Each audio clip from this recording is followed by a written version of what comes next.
You're listening to the Talking Headways Podcast Network. Talking Mondays. Keep moving up, keep moving up. Talking Mondays.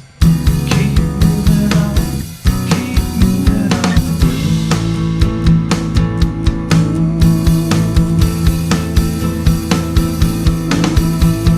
Talking Mondays. Keep moving up, keep moving up. Happy Monday. This is Mondays at the Overhead Wire, sponsored by our generous Patreon supporters. I'm Jeff Wood, your host, and joined by... Ian Griffiths. Hey, Ian, how are you doing? Hi, good. Jeff, how are you? It's good to see you. You too. I'm sorry we couldn't do this in person, but I know. Well, so you're my neighbor, basically, right? And so we were planning on coming over and sitting on the couch and hanging out, but unfortunately that didn't work out. But that's okay. we're all navigating. I think it won't be long. The day will come soon where we can do that again. But yeah, I think you're right. Well, how has everything been going? What have you been up to the last couple of years? I mean, I've seen all of your work and a lot of the stuff you all are doing, but what's been up? What's been going on? Yeah, so, we've been very busy. So I'm the policy director for Seamless Bay Area, which is a nonprofit that is located here in San Francisco and that advocates for a seamlessly integrated public transportation system, as the name might suggest.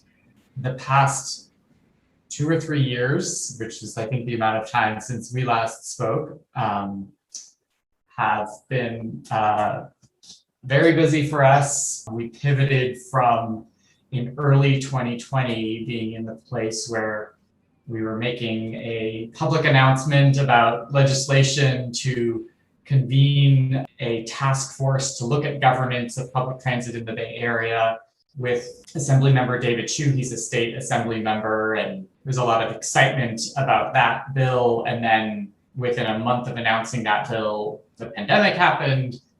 Legislation went, that specific legislation, just like so many other pieces of legislation, just did not move forward because it wasn't directly pertaining to the pandemic. But then the past 2 years have been a number of other opportunities related to this urgency of and this crisis that I think public transit is in, that has been really unexpectedly positive in some senses, in terms of the need for change in public transportation is so much more evident now and became so much more urgent with the onset of the pandemic, because it became so obvious so immediately for people that the current model of public transportation in the Bay Area, it wasn't working well before the pandemic. It really has not been working well during the pandemic, although there have been some really important successes and certainly a lot of heroic work from transit agencies, from staff, from operators. But in terms of the long-term viability of the public transportation system, like the need for reform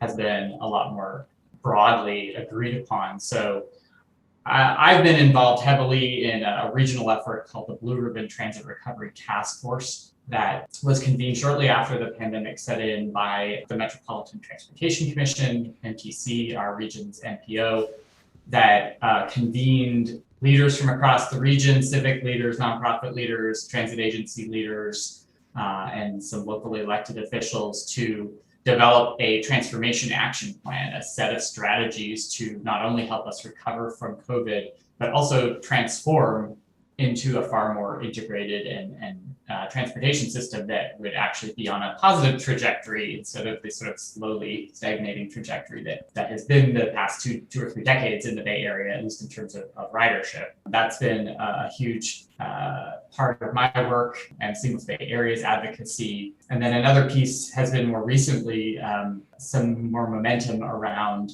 funding for increasing, the idea of a major regional funding measure for Bay Area transit, understanding that the shortfalls in revenue, even with all of the federal aid that's been authorized over the past by the Biden administration, it's going to run out in 2023 is projected. 2024, most Bay Area agencies are going to reach a fiscal cliff. So here in the Bay Area, there's a lot of momentum around passing a major ballot measure inspired by the way LA region did and Seattle did in 2016. So that's been a big focus of our efforts. And then the third thing that has been there's been a lot of movement on over the past 2 years is fare integration. Just before the pandemic, we advocated for, and many other groups were advocating for our region to do a business case on integrated fares across our region's 27 different transit agencies, which all currently charge separate fares, have very different policies for transferring between agencies, and most of, almost a big share of regional trips require taking multiple agencies. So that business case is now concluded, and there have been some really good recommendations that have been coming forward, and there's been some funding allocated from it. This feels like a foot in the door for other integration policies, and something that we've been able to generate a lot of rider enthusiasm and support for. And there's, I think, more consensus than ever among our elected leaders that this is the way forward, and this is one of the strategies that we need to implement to ultimately carry out that longer term transformation that can lead to a seamless system. You all were doing this work before the pandemic, obviously, really well. I'm curious if there were, and you were talking about reform, folks were either receptive or not necessarily receptive. I'm wondering if, when you go talk to people now, what is the change like when you talk to people? And when you talk about reform, what are they, you mentioned they're a little bit, it's been kind of a benefit in disguise, but I'm curious what the response has been when you go and chat with people now versus before, and like kind of what the message is, or what the message you get back from other people is. I'm curious about that. Yeah, well, I would say among riders, among the average member of the public, I wouldn't say there's been that much of a change, because the average transit user knew before the pandemic that there was a huge problem with transit in the Bay Area, and that you explain, it just didn't take them any time at all to understand, oh yeah, of course, like it's such a pain to have to go walk circuitously, to make a transfer between BART and Muni, or the fact that the signage is different, or that the fares are different and it's not fair, and I end up driving half the time, or I end up just wasting all this time. So that, I don't think that was an easy sell before. That wasn't an easy sell. It was something that people just intuitively understood before the pandemic, and that's still the case. I think where there's been some change is both among some staff of transit agencies who I think were sometimes skeptical of the need for change before the pandemic. They were somewhat insulated, and they were somewhat used to the way things were, and things had been that way for a long time. And the pandemic really disrupted like everything they thought to be normal. And all of a sudden, I think it forced them to collaborate and cooperate in ways that they never had before. And they learned that they were capable of doing things through collaboration. One of the things that happened, is that transit agency general managers of the biggest agencies in the Bay Area, they started meeting every Monday morning on Zoom, starting at the beginning of the pandemic. And I think initially that was to coordinate on like all the latest information around COVID, a lot of the emergency response measures, and to really be sharing that information. But that's turned into something they still do, and are using that forum to advance many of the things that have come out of this Blue Ribbon Task Force, like integrating fares and integrating other aspects of taking on issues that are not pandemic related, but long-standing issues that our group and others have said, why is this so hard? Why can't you just kind of coordinate better? Why can't you figure some of these things out? So that's one example of where like staff are seeing that it is possible, even within a region with 27 systems, to do better and to make some of this progress. And then I think another, both elected officials and staff have changed their tune, because they see the budgets coming forth. They see they're keenly aware of the unsustainability of the way many of their agencies are operating, and they're not all in this place, but some of them are coming to this conclusion themselves of the need for change, and the need for more funding, but also the skepticism of average members of the public to allocate more funding for transit, unless it's going to be substantially better than the system that they had before COVID. So I think those are a couple of reasons why I think that the response has changed. But for riders, it's always been, there's some public opinion polling done recently, and 90% of riders like support the policies of like integrated fares and schedules. Like it's just not a controversial issue at all. Yeah, I mean, I feel it when I come back from my grandma's house each Wednesday. We get to Lafayette BART station, and if we just miss the train, it's 15, maybe 20 minutes, depending. And it's just like, oh, I really wish we had better frequency, and why isn't this happening? And why when I transferred for my Clipper card, why am I paying an extra fare? All that stuff. Mm-hmm. So I as a rider, I am definitely in that world. There's also, SB Set 917, which is something that I know that Streets Blog reported on last week a little bit. It's interesting to see that coming forward. And so how did that come about? And what does that mean for this, effort moving forward? Yeah, so SB 917 is a state Senate bill that Seamless Bay Area is co-sponsoring alongside Transform and a business group called Bay Area Council with Senator Josh Becker. So this bill we've been working on this for some time, and what it does is it takes some of the policies and some of the actions that were adopted by this Blue Ribbon Transit Recovery Task Force that I was mentioning to you. There were 27 actions that got put into that transformation action plan across the themes of integrating fares, integrating timetables, integrating wayfinding and branding. So this pulls out certain actions from that plan that was adopted unanimously across the 32-member task force, and it reinforces those actions with clear legislative mandates and deadlines. So it's broadly consistent with what has already been discussed and agreed to, but it's really trying to strengthen the commitment toward and the four aspects that the bill cover: integrated fares, integrated wayfinding and branding, standards for real-time data across all of the 27 operators, and fourth thing is deadlines associated with creating our region's first ever what is called connected network plan.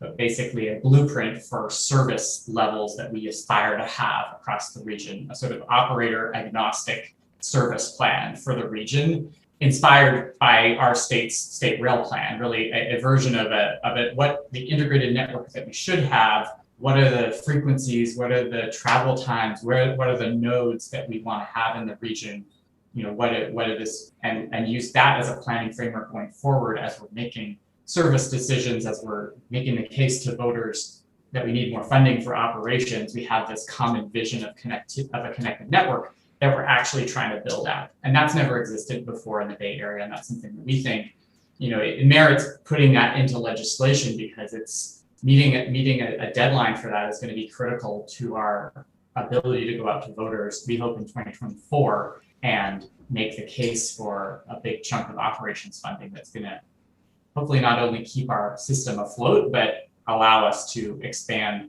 service to the levels that will attract a lot more riders. When you and other folks started Seamless a number of years ago, I'm curious, like, what you would tell yourselves to, where you are now and then where you were then. Are you excited about where you are now? Like, is this something when you went back in time, you'd be like, you're going to do it, or you're going to get it done, or it's not going quite the way we wanted it to, but it's in a place where we like it? Like, if you were, time traveler or something, then you could go back to your original self. Would you be excited about that, or would you be a little bit worried? First, if you had told me in 2017 that what we were, those of us who were beginning to meet in 2017, like after work, like we all had other jobs, so we were just sort of meeting informally.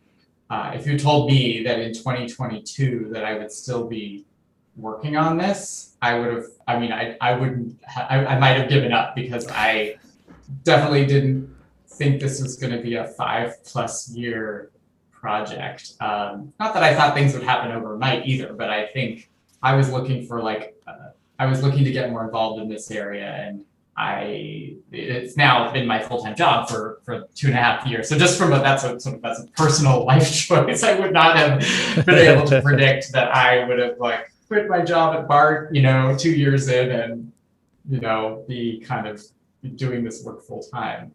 Yeah, so I think I would have been somewhat frustrated. I would have been disappointed to speak to my former self. I think my former self would have been disappointed that it is taking this long and that we are, we still don't have integrated fares. We haven't been able to deliver on.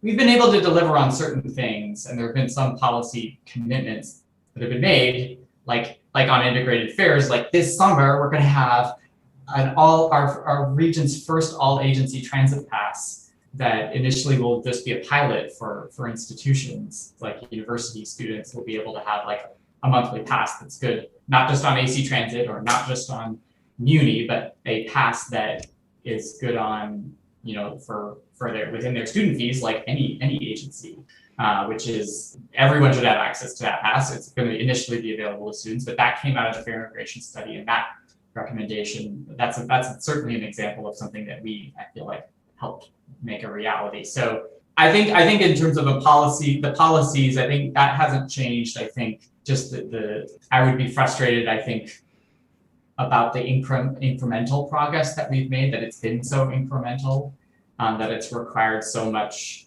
hand-holding to some degree.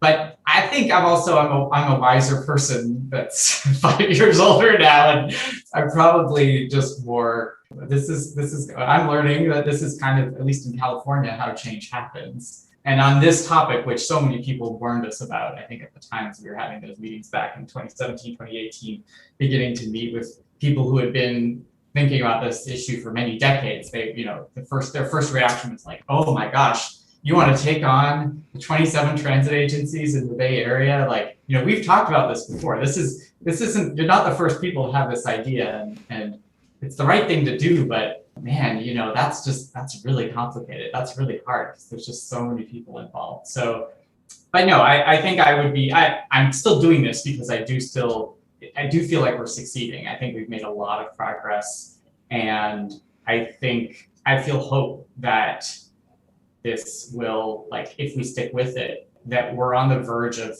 real change that we have to see through, and that it's really critical to the future of our region. I feel more strongly. I always felt strongly about it, but with the pandemic and with COVID, I really feel like our region won't continue to be a livable place if we don't save public transit and reinvent it. And I'm really worried about it if we don't kind of see through some of these reforms and then the funding, to keep the system going. But I do think those two things are connected, as I was saying. I think our ability to get more funding to keep transit and to expand it is going to be. We have unfortunately a mixed record with public transit investments in our region, and we need to do things that show to the public that we're going to do things differently going forward, and we've learned, and we're capable of doing great things again. The way that we did great things, like when we were first envisioning the BART system, I read the BART book, that was published several years ago, and it was just a real motivating, inspiring read that, like, yeah, we're capable of doing great things here in the Bay Area. It's maybe been a generation since we've done, the last great thing in our region, but it's definitely, you read that and you realize they were in the same place 50 years ago, that there were naysayers, and there were, anti-regionalists. There were folks who, said BART couldn't get built, and yet BART got built, and we totally take it for granted now. And I'm inspired by that. That's awesome. I mean, I'm just excited about, what you all have been able to accomplish so far, just changing the conversation. So, I'm looking forward to the book you write at some point in the future, talking about all the consensus building that you did and some things you learned about it. We'll need to talk to some of the presses out there and see if you can get a book deal or something for all the stuff that you've been working on. But looking forward to seeing that. And also, as a writer, I appreciated it in the region as well. So kudos to you all, and I hope you keep going strong. Thanks. Yeah, I mean, and just as a kind of marker of the spread of the ideas, even I'd say probably since we last spoke, which was probably 2.5 years ago, I'm not sure, is like we published something called the Seamless Transit Principles, which is sort of our version of Vision Zero, that set of like 7 principles, like run all Bay Area transit as one ECTU system, put riders first. We designed it as like a resolution that cities and transit agencies and organizations could pass to show that they believe in this end goal. And we felt that that was an important thing to have people commit to in order to go through the pain of actually like, governance and power, but we have to have agreed upon like where we want to get to as far as like what transit should be like for riders. That's the point of the Seamless Transit Principles. We're now at over 20 public agencies that have adopted that. We've done the math. More than 50% of residents in the Bay Area live within a jurisdiction that has passed, the Seamless Transit Principles. So the city of San Jose and the city of San Francisco and Alameda County and like a whole bunch of small cities across the region. Our region's large, the BART board unanimously adopted it. So that's created a whole lot of local elected officials who believe in this, who are fighting for it. And those local elected officials for so long were the ones that anytime we would bring this up, people would say, oh, but those local elected officials, they're the obstacle. Like they've got their fiefdoms, they don't want to give up any power. And I mean, I've never believed that to be true. I think if local elected officials are not stupid people. Like they know the problems, they hear about it from the riders. They just you have to frame it the right way, and you have to be clear about what the objectives are. And then if you can show that, doing things more centrally in some cases leads to better outcomes for their constituents, like they will give up some local control. I still believe that. But yeah, so that's an area where we certainly made a lot of progress, both at the state legislative level, as well as I think really critical at the local level.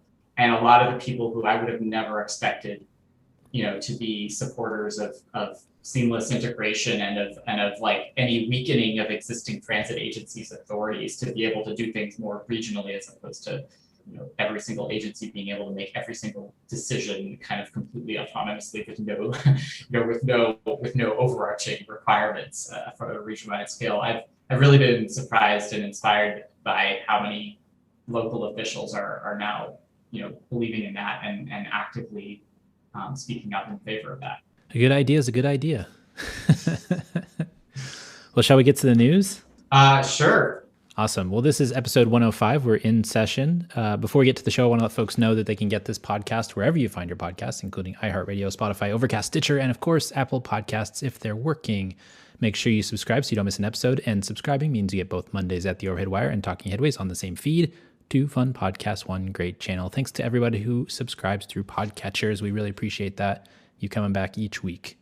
So the news. Here are a few stories that piqued our interest from the newsletter over the last few weeks. A couple of items to start our discussion. So first off, from Colorado, Colorado could ban slow growth laws. Liberals and conservatives in Colorado legislature have joined forces to pass laws through committee that would restrict the ability of communities to adopt slow or no growth strategies through zoning and permitting. Representatives have been frustrated that continued money and support for affordable housing aren't helping as cities can continue to block new construction. This was by Andrew Kenny at Colorado Public Radio. Did you get a chance to take a look at this one? Yeah, I did. It's fascinating. I think what struck me was the quote in the article from someone that said, why the state is doing so much investing so much in affordable housing and trying to increase housing.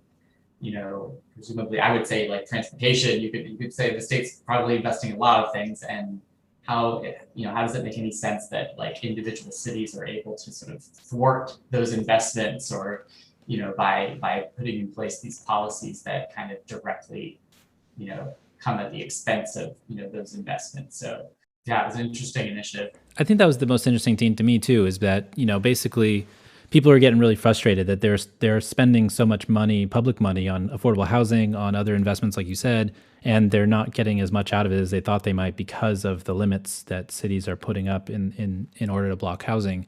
And so all of these cities, especially in Colorado, Boulder is famous for limiting growth around the edges. And I'm obviously, I'm not for growth outward, but growth upward seems like a good idea, especially given what happened in Colorado right before Christmas with the fires and everything. It seems like there's, some smart moves to be had to make more dense housing in cities, and there's plenty of space in Colorado, in Boulder and other places for dense housing. There's plenty of parcels that are available, but they just don't seem to want anything else than the status quo. And so when the money is available for affordable housing, when the money is available for transportation, as you mentioned, and you can't actually spend it, then it's just sitting there. And so people are asking, well, what are you doing? What are you doing with the money that we gave you to spend on this thing? And they say, well, we can't do anything because cities are blocking it.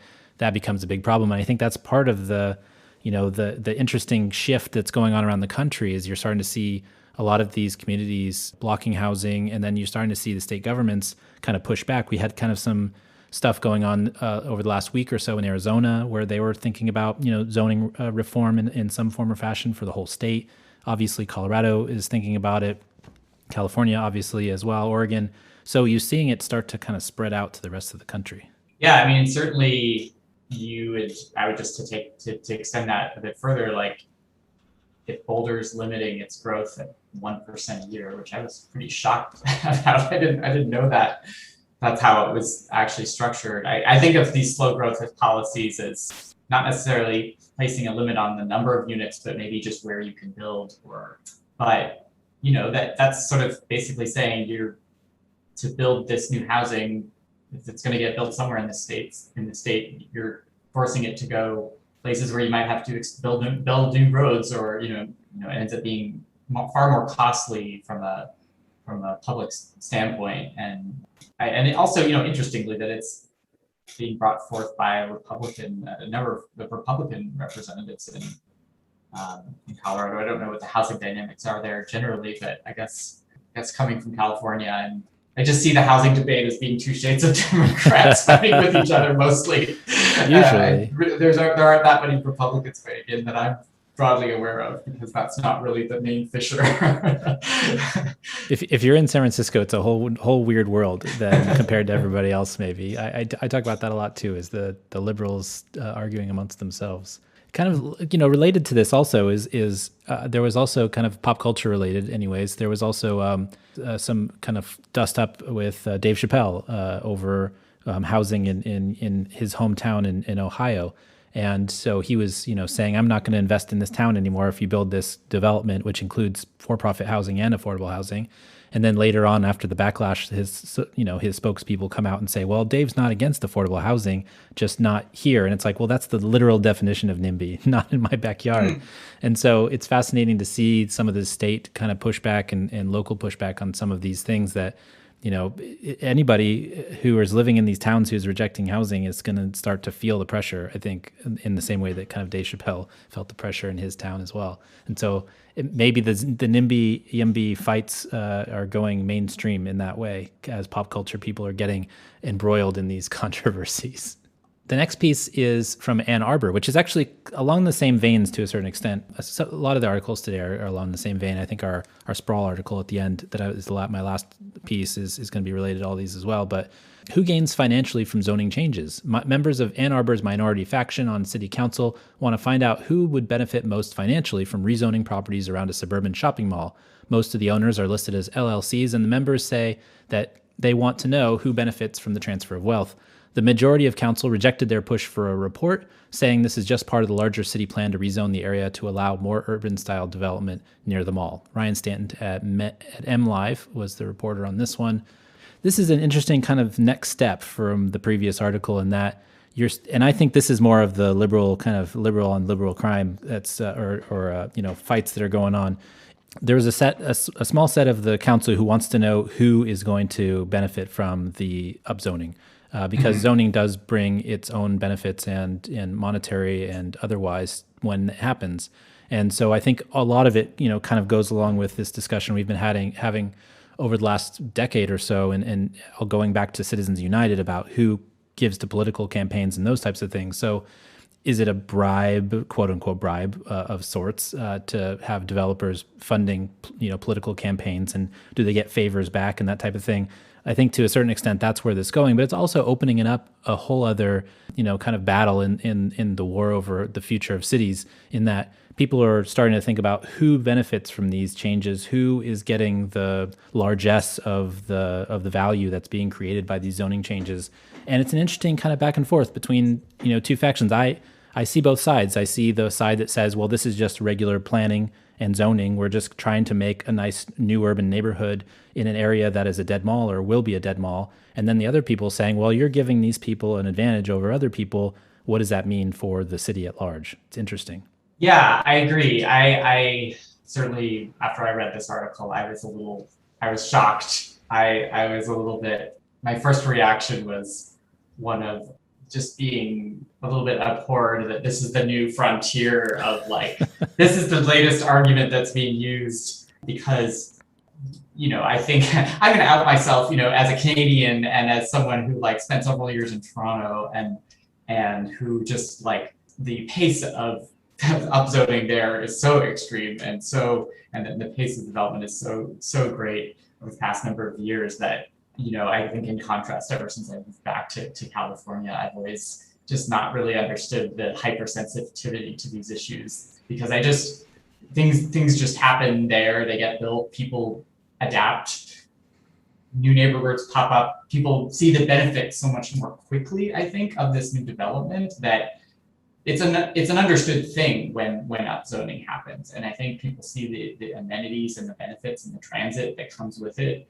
much more quickly. And I think that time frame is so much more extended that at least in California, that I think people are often, people don't have the lived experience, I think, sometimes of understanding what density the benefits that can bring, because these plans sometimes just get taken out for so long, and then even when the density is approved, it's at such a insignificant level that the benefits are not that great, that there is maybe a little bit of an increase in traffic and not a totally transformed situation, or urban situation. So yeah, I'm glad they rejected that request. I do think it speaks perhaps somewhat to the transparency of, I don't know Ann Arbor, so I don't know, is there faith, is there trust that in that this growth is happening in the right place, that if this is consistent with the citywide plan and where the transit corridors are and where the development should go,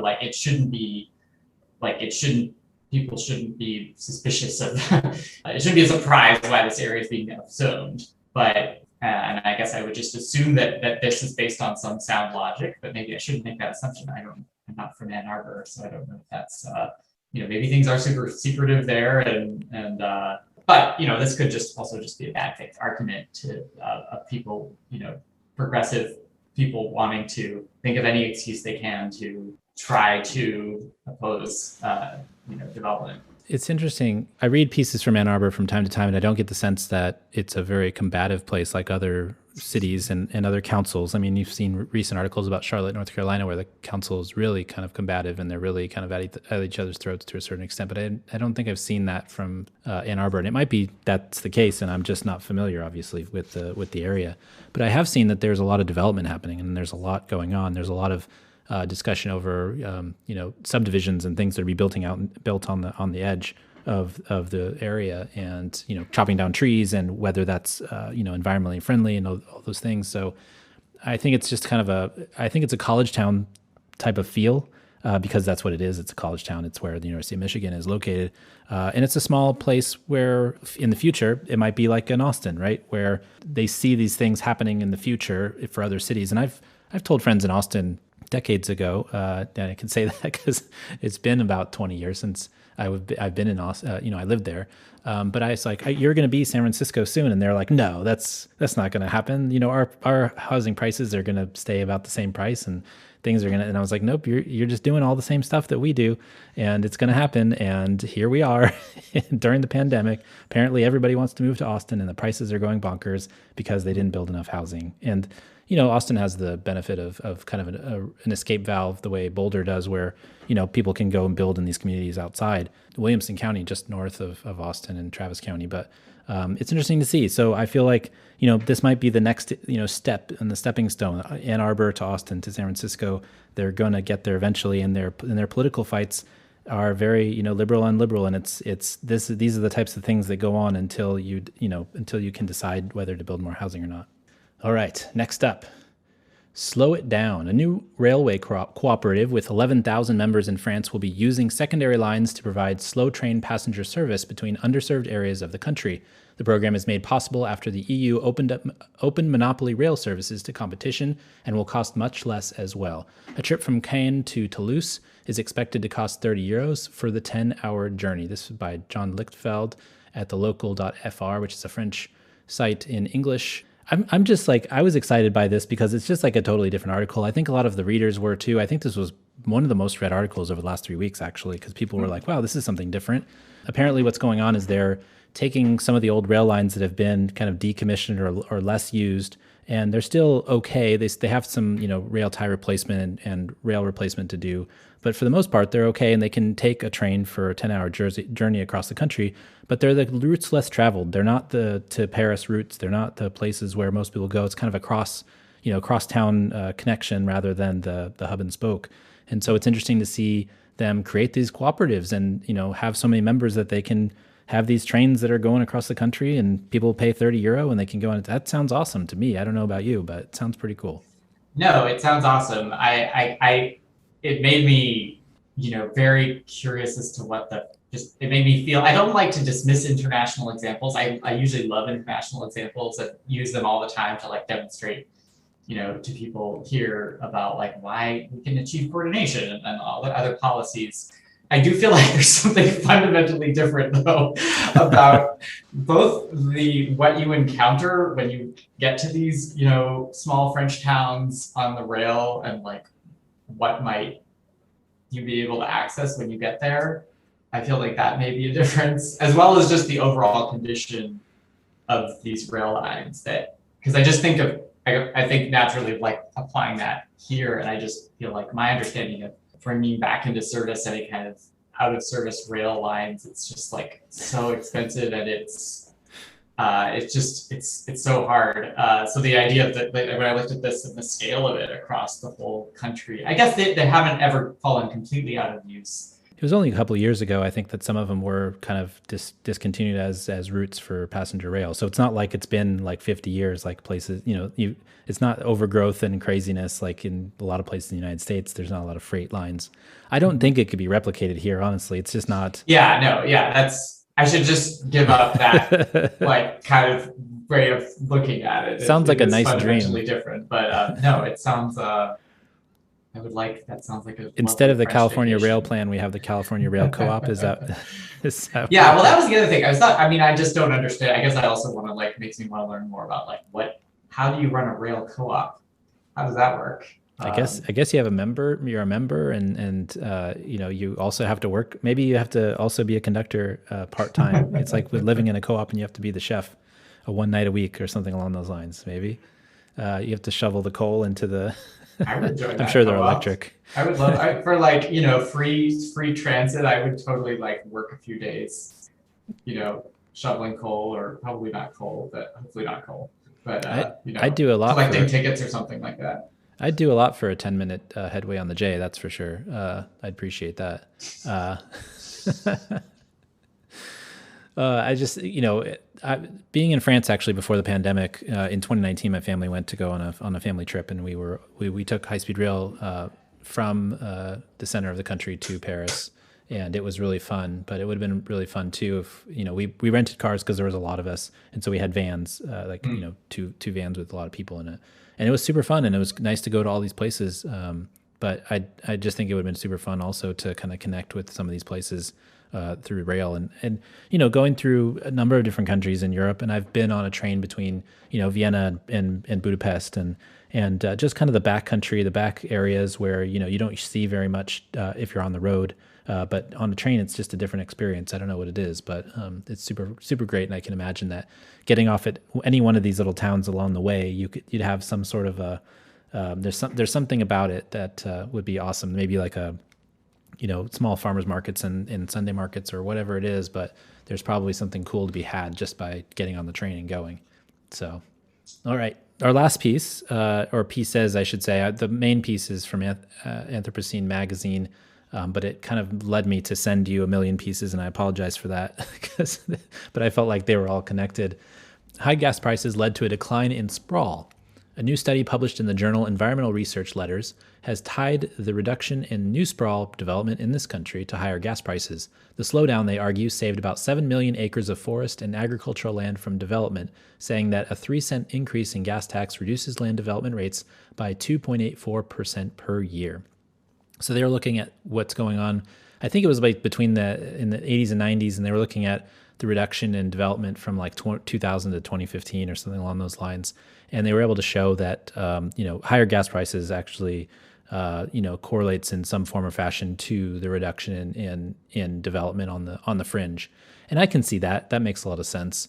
Rising gas prices prevented the development of 4.19 million acres of forest and ag land in the U.S. between 2000 and 2015, and then 7 million, over the time between the 80s and to 2015. So really interesting study.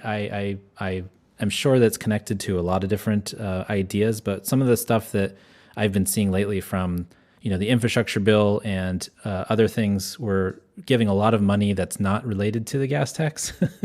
People are spending on commuting, but then we're also putting tinder in the fire by continuing to give money out to states to expand roads and those types of things. So I'm guessing that it's not just the gas tax. There's obviously a lot of other things, but that's just part of what it seems like connected to is growing roads and to more development, to more sprawl, to more getting rid of environmental ecosystems and stuff like that. It's frustrating, but it's there. Yeah, I also had the same thought that how well my first thought when reading this is how can we, without having read the academic study that it's based on, like how can we attribute this slowdown in suburban growth or sprawl to gas prices specifically, when it seems like there's been so many changes, and one of them just feels like there's a finite amount of land. There's like a finite amount. It just feels like geographically, like there's just less land available. Well, there's less developable land available. So I feel like there's got to be an inflection point where like the pace of sprawl just reduces, just because all the prime spots. I'm just thinking here in the Bay Area, it's like there's really not that many more places growth could sprawl to, and you reach this limit of how long people are willing to kind of commute for. You've got obviously people not wanting to, sit in traffic. Roads are hitting capacity. So I'm sure gas prices are part of it, but certainly just the thing that's interesting about it is the sort of climate impacts of forest. I've never actually seen this tie-in of like the ag land and the natural forests that are not converted to development as being kind of captured in emissions numbers, and that part of the sort of argument of not funding highway expansion. It's interesting. I think about where I grew up in Texas and all of the development that happened before I was born and after I was born, and all of the area that was kind of converted to land. And then I think about the gas prices at the time when I was 16 or so. Earliest, when I first started driving, you could probably get, there were some places where you could gas for like 96 cents, 85 cents, I think, per gallon. And I can see where that would fuel the sprawl. But to your point about, whether the space of cities actually allows for the growth now after a lot of the, as you said, prime land is taken up.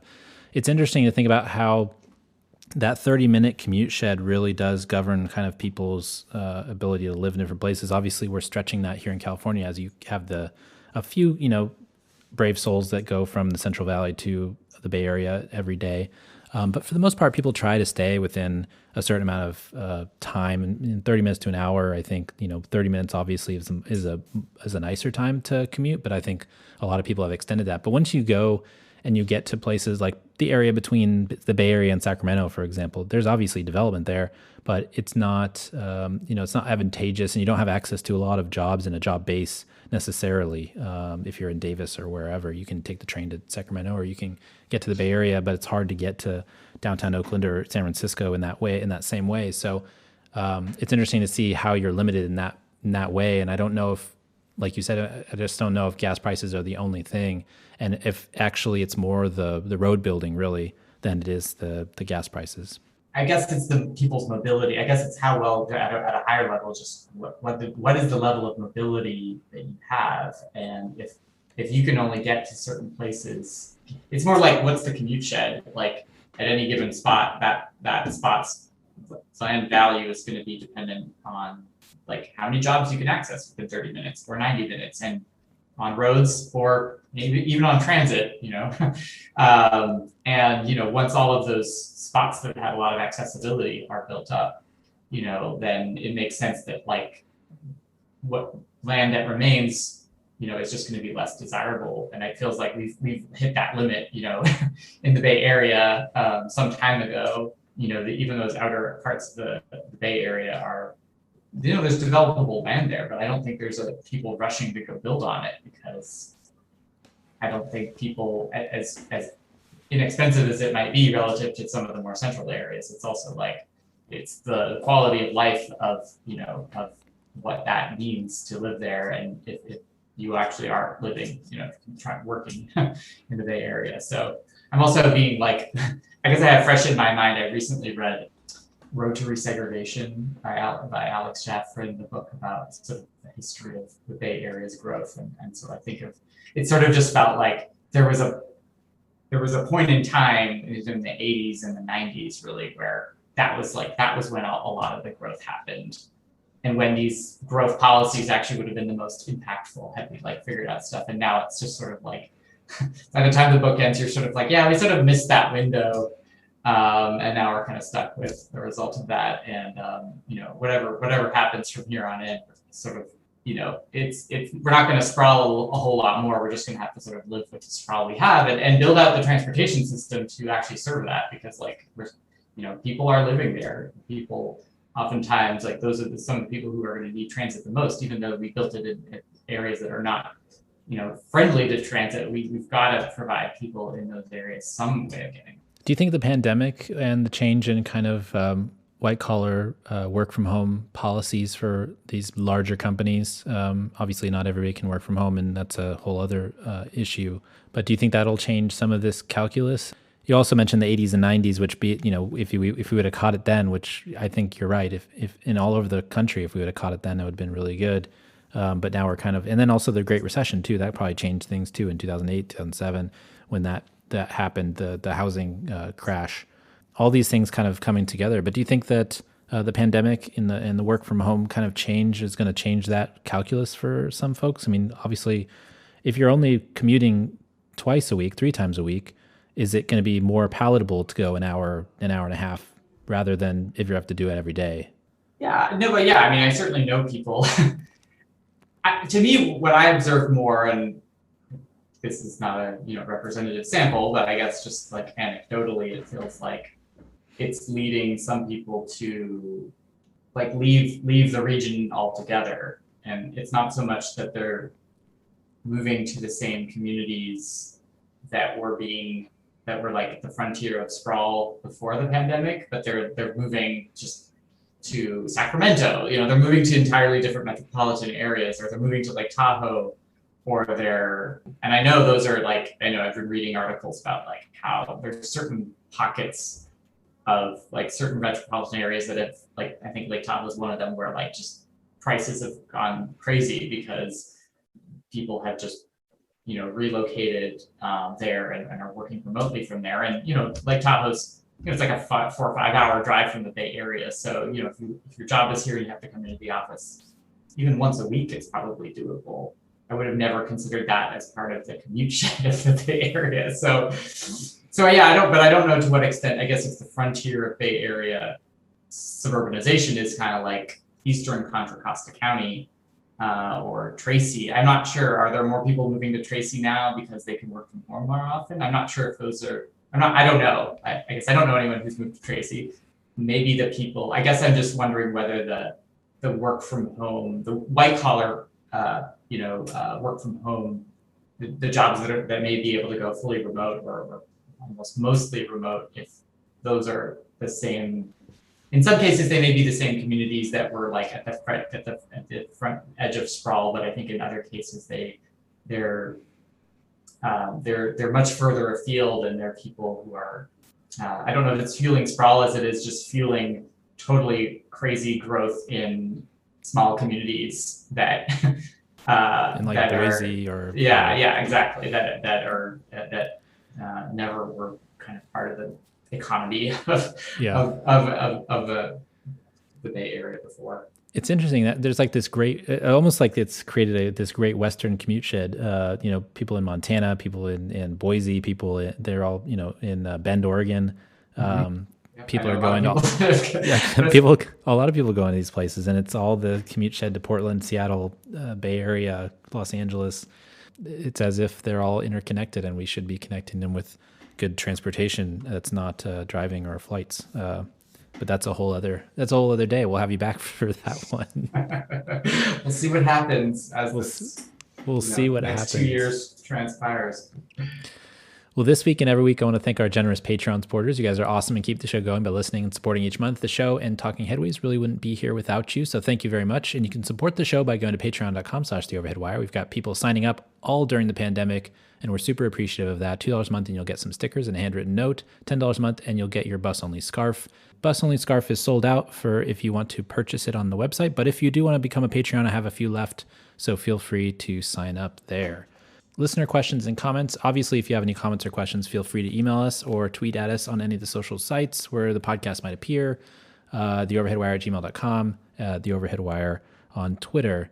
Puppies and Butterflies. This is the part of the show where we talk about something fun, interesting, or maybe it just didn't fit in another section. What has been making you happy lately, Ian? Well, I've been going back and co-working again.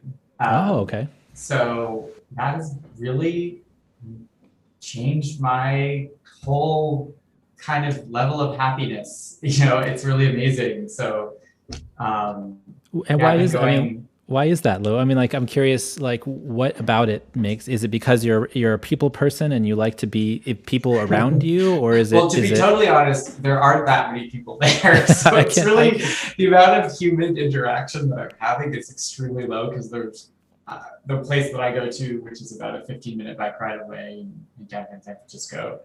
It's like this massive warehouse type area, and there might be 3 or 4 people there. So I have like 30 feet around me. There's absolutely, other than the people who work there, I don't think I've had a conversation with anyone there. But it's just really, the change of scenery and the routine, I think, of the purpose, the sense of purpose of like leaving your house and getting on my bike, and the act of getting on your bike and just having exercise that early in the morning, and then setting up and being like, okay, I'm going to be here for 4 hours, and it just creates some structure that I feel like, and a change, and then the change of scenery and the building in the time between meetings to like get, what I'll usually do is I'll like work for 4 hours at the co-working space, and then I'll like come back home, or I'll grab lunch and I'll do that. And even the fact that just the act of doing that forces me to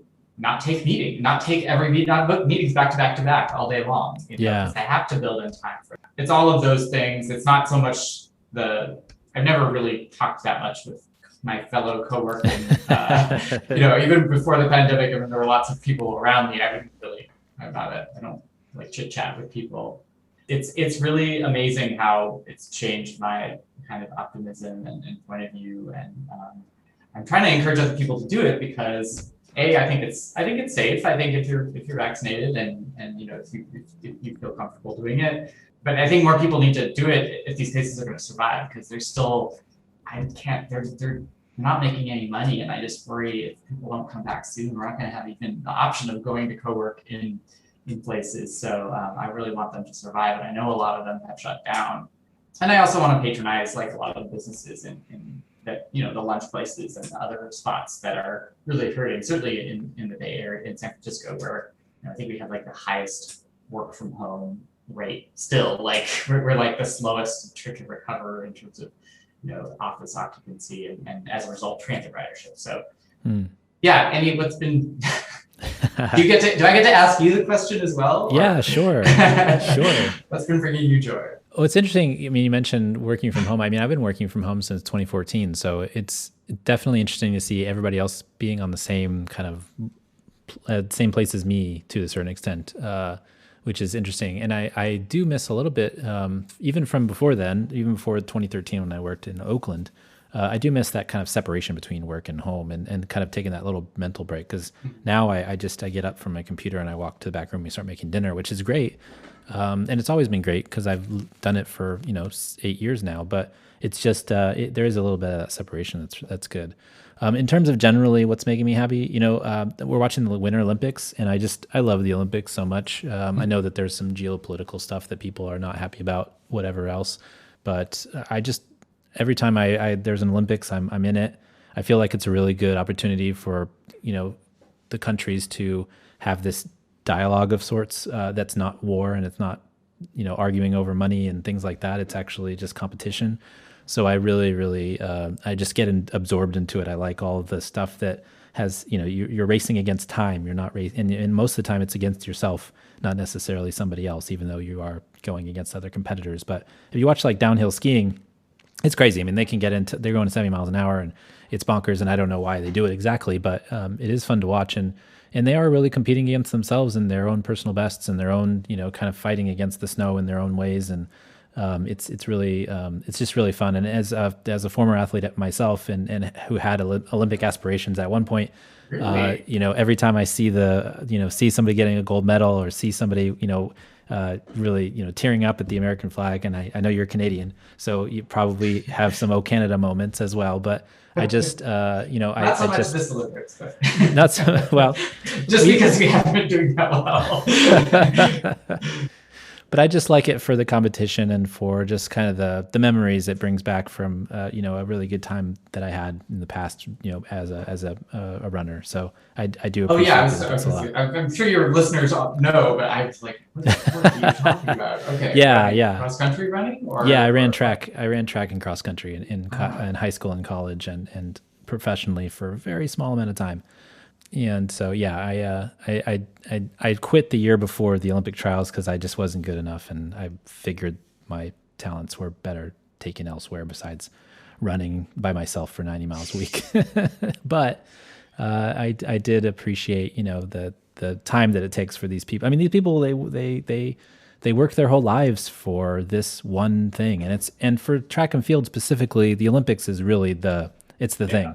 Because that's the time every 4 years that people pay attention. Right. Otherwise, nobody's really watching, right? But every 4 years, people watch, and it makes and everybody knows Usain Bolt. Everybody knows like the big people, but then it disappears. And so, basically people train their whole lives for this one moment. And so to see people get that, there was one snowboarder from the United States, or two actually, who were, they had been really good. One woman, when she was like 18, was ready to get the gold medal, and she celebrated on her last jump too much, and she hit the ground, and then she got passed, right? And this Olympics, she won her gold that she probably should have won the previous time. And people would never stop talking about this one event that happened to her, and I think she finally slayed that demon, and I felt really appreciative for that. And then her partner on the mixed doubles, which was they put men and women on the same team. He had never won a medal, and he a few days earlier he had bombed out of the individual events just by like a little hair of a time, and he was just bawling. He was so because he's 40 years old. He'd been working his whole life, and then to see a couple days later him and that woman going together to win a gold medal was just like, man, that's just feels good. It feels good, especially during all this stuff that's going on everywhere else. It's just like, let's focus on the good stuff. I definitely, I felt that way during the Summer Olympics, definitely, just because it had been so long, and that Olympics, which was only like 8 months ago, right? When we had our, that it was, no one knew how exactly it was going to work, and it felt like this. For me, it felt like this normal. It was both normal to have the Olympics, and I also generally enjoy the Olympics. It brought me a lot of joy, and I just remember following it, and I think I think just the fact that this is unfortunate that this comes so soon after that, because I part of me is not paying as close attention just because, well, it's both the Winter Olympics, which are, there's a little less to watch just because there aren't quite as many sports going on, but also I think it's not the first COVID Olympics, so Right. there isn't the novelty of that, and I can leave my house now, whereas I think 8 months ago I was like still more shut in than I am Right. I now. think a lot more people. They had my more captive attention back then for like limited things to do, so the Olympics is definitely like like a priority. Whereas now I hear I'm that. like, oh, okay. I hear that. Well, so in 2028 there'll be in Los Angeles. And so I'm excited for that because I definitely want to go. I went to London in 2012, and that was I've told people this on the show before, but that was like one of the best experiences I've ever had. You know, just being around all these other people from all these other countries, and everybody's celebrating the same things, and it was really, really cool. We and I've told this story before, but I'll just kind of rehash it because I think it's just really great. We went to go watch fencing. And I'm a novice. I don't know anything about fencing, but I went to watch, and it's hard to get tickets for certain events just because. But what they did was, I guess they bundled tickets with hotel rooms, and so on Craigslist in the morning you could go and see if there's these hotel rooms that didn't sell a room, but they had the tickets that were bundled with that room, so they'd sell them for a cheap price, and you can get into the events. So because Olympic tickets are expensive, like I think I paid. For the women's soccer final, I think I paid like €200, and for the just one session of track and field, I think I paid €500 or something. And it was insane. But for these, you could pay like €20-40 for a ticket, right? So it was pretty good. And so we go, and we're sitting behind this like Colombian, couple or group of people. They had the flag, and they're really excited. And their guy was he was fencing, and he was in the gold medal. It was the gold medal match. And he won, and they were just so excited. And apparently it was the first Colombian gold medal since like the 80s or something like that. So they were going bonkers, and it was fun. And we were hugging, everybody was hugging everybody. And it was like the best thing ever. And then later on, we're on the train, and we see the guy with the gold medal on our train, like on the way back from the Docklands. So wow. It's just like, it's like, man, it's just so cool to like see that much joy. Wow. Well, that's something to look forward to. The closest I came, I actually lived in Calgary when the Olympics were there. Well, there was only 5, so I don't really remember that. I do remember the parade, but I did the closest was I lived in Kuala Lumpur when the Commonwealth Games were there, and I definitely remember seeing some sports that I had never seen before. And that will be great when they're here. I hope there will be some good transit that will be up and ready, and some seamless integration maybe within the LA region by that point that we can all enjoy, and the Olympians can wear their gold medals on. Are you moving to LA next to work on their seamless transit? Not been in my plans though. It was surprising because we're organizing this conference. We're putting on this conference right now with Swiss experts. It's to talk about how the Swiss system of coordination works. And initially we were thinking only like people in the Bay Area would be interested in this, because we thought that was the only place where it has the extreme coordination challenges. But actually LA Metro ended up stepping up as a sponsor for the conference, as well as SCAG, because this issue around coordination has come up there in recent policy discussions, also some of which kind of came out of the pandemic. Of course, they have LA Metro, there's this one big player there, and then there's like a lot of small players, and then there's the regional rail system, which is different. But apparently it is an issue, and it is a specific issue that they're thinking about more so because of the Olympics. And that was one of the projects that they kind of we're halfway through the conference. We've had 2 sessions with the Swiss experts. It's all on Zoom, of course. This is what's enabling us to do a conference with Swiss experts at it, is because before the pandemic, we would have never tried to do such a thing. But this is working out really well. And I think there's a lot of money being poured into transportation projects in the LA region, and I think there's the strong desire that, just like London built some of these important transportation investments and infrastructure investments, and the whole point is that it would leave a legacy of, that would be enjoyed by people after the fact. I think there's some desire in LA to ensure that those transportation investments also leave that legacy. And I think integration of fairs and of schedules and getting some of these things sorted out. Now's the opportunity for them to be able to do that with this one-time infusion of funds. Yeah. Oh, that's so great. That's so great. I'm glad to see the state coming together as it should. Well, Ian, where can folks find you online? I am on Twitter. ICGEE is my Twitter handle. Also, you can follow Seamless Bay Area at Twitter or at Seamless Bay Area. And then we're also at, you can check out Seamless Bay Area's website, seamlessbayarea.org. Got lots of fun maps to look at. You can look at our vision map. You can try out our fair integration tool or sign up for our mailing list if you want to receive action alerts about when to speak up at transit agency board meetings and ask your elected officials for integrated fairs or coordinated branding or anything like that. Can you donate on your site if you want to? You can. You can also make a donation to us, and we do appreciate those. And a big chunk of our work is made possible by the individual member donations. Awesome. Well, you can find me on Twitter at The Overhead Wire, at theoverheadwire.com. Thanks for joining us at Mondays at The Overhead Wire. Thanks to our generous Patreons for sponsoring this week's podcast. Thanks, Ian, for coming on the show. We really appreciate it, and hopefully we'll see you in studio soon. Yeah, thanks for having me. Awesome. Thanks for being here. Talking